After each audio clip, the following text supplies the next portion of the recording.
All right, today I'm gonna show you guys how to make our Scorcher Burrito. It's really spicy. A lot of customers request it. Let's dive right in. We're gonna take 4 serranos of even size, and we're gonna fry it for 1 minute at 350 degrees. We wanna make sure we cover it so that it stays submerged the whole time so it cooks evenly. Then we're gonna take one of our 14-inch flour tortillas. These are perfect for making big burritos in restaurants. Okay. We're also going to be adding hot Cheetos to this bad boy. Okay.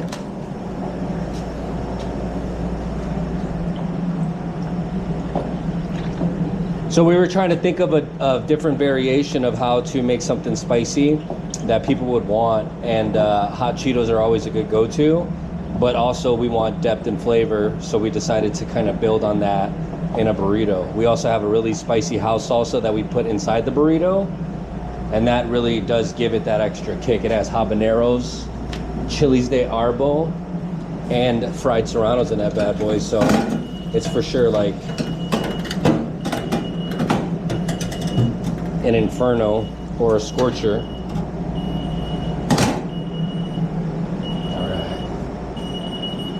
So while we let those chill out for a little bit, we're just really trying to get our tortilla pliable so that it doesn't rip or tear when we put all the rest of the ingredients in there. So just a little bit for it to tighten up a little bit, but not too much, so that we're not gonna tear it when we roll it, okay?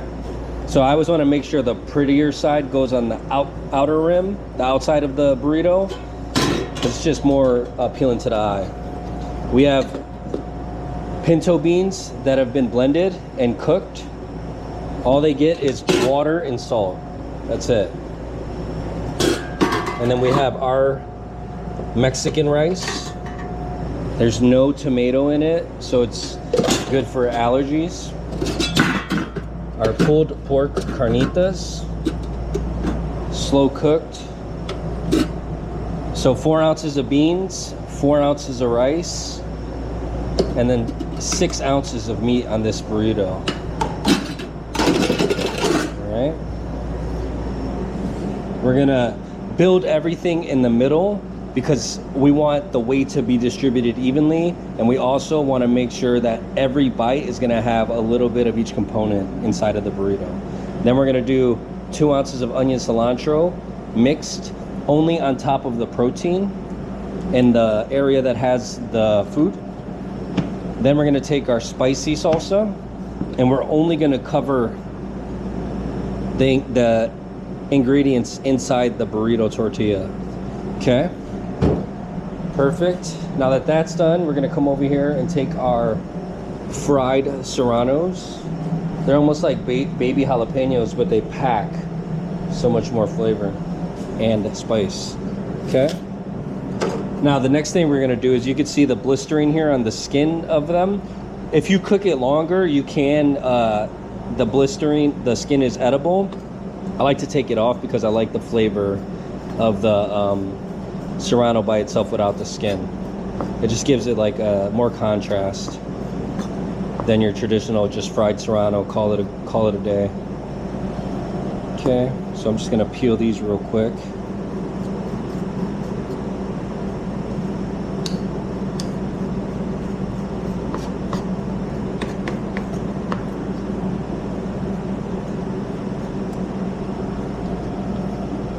We like serranos over jalapenos because I feel like serranos are more consistent in the flavor and the time of year that we can get it.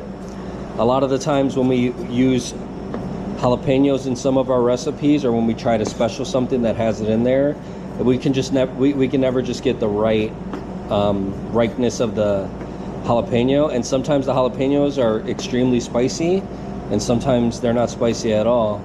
So that inconsistency is not gonna last through, you know, 100 portions of selling something. So the serranos are more versatile and they pack a punch for sure. So we're just gonna cut this into 1/2 inch 1/4-inch slices and then dice it down a little bit. We don't want to make it too fine, but we want to make sure that we're covering everything inside that burrito. Awesome. All right. Take all this, put that away. We always want to make sure we're washing our hands in between prepping items, cooking items, so that we're not cross-contaminating anything.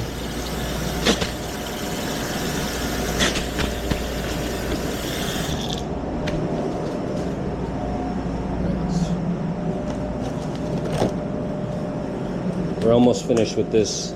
Starting to look good. It's got some nice vibrant colors to it. We just got to finish it by adding that nice crunch, which is in the hot Cheetos. And we like to do individual bags because number one, it's a good portion size and it's consistent, but also, you know, you open a big bag of hot Cheetos and you close it, sometimes you're going to get some stale ones. These are, you know, fresh every time we open them. They're crispy, they're ready to go. Okay, so the trick to rolling a burrito, let's get these in the middle a little bit, is you want to make almost like you're folding a letter, an envelope. So we want these two halves to meet, and then you want to press it down a little bit. Not squish it, just press it down so that the ingredients inside are not going anywhere. Then you're going to take your thumbs, you're going to go underneath the burrito and try to get a good grip on everything inside. And I'm going to try to match this bottom half of the burrito with the top half while still holding everything intact and tucking it in. Boom. Once I hit this mark, I'm going to take my fingers out of this, underneath this part, underneath this flap, and then I'm going to take my pinky and tuck this in. Once it meets that lined up part right here, tuck that in. And then I'm going to tuck it all in. And as I'm tucking it in and I'm feeling it tighter, I'm gonna roll slowly.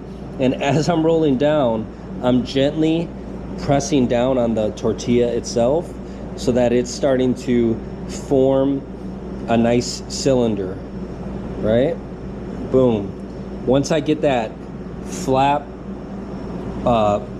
pressed down, this part right here is what I'm talking about. I could take that flap and just sear it on the grill, on the flat grill. The flat grill is 350 degrees, and we're just gonna sear this for about 10 seconds. So while that's going, I'm gonna sanitize this cutting board real quick.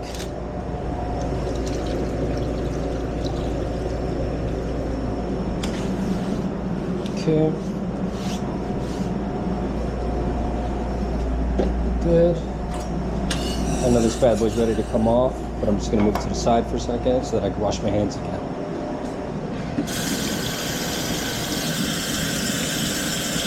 Thank you guys for being so patient with me. Just wanna make sure I do this right.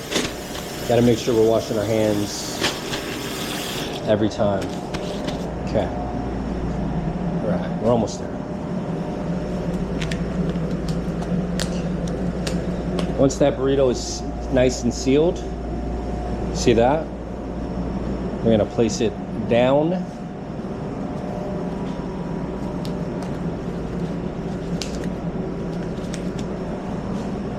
And then we're gonna take our serrated knife or our bread knife, okay? And we're gonna go right in the middle with that. And we're not gonna cut or chop or put any type of pressure on your hand. You're gonna let the knife do the job. So you're just sawing slowly. So you don't wanna crush the ingredients inside, but you also don't wanna change the integrity of the burrito. So we're using the knife to cut the way it's supposed to be cut. Cool. Once you get to that bottom, just make sure that knife's touching that cutting board. And this is our Scorcher Burrito. Spicy, scary, delicious. All right. Boom.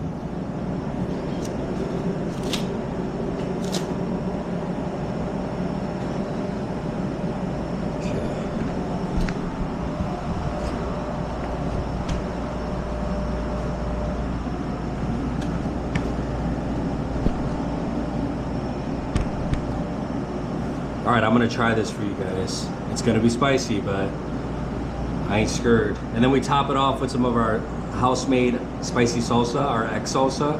That's insult to injury right there. All right.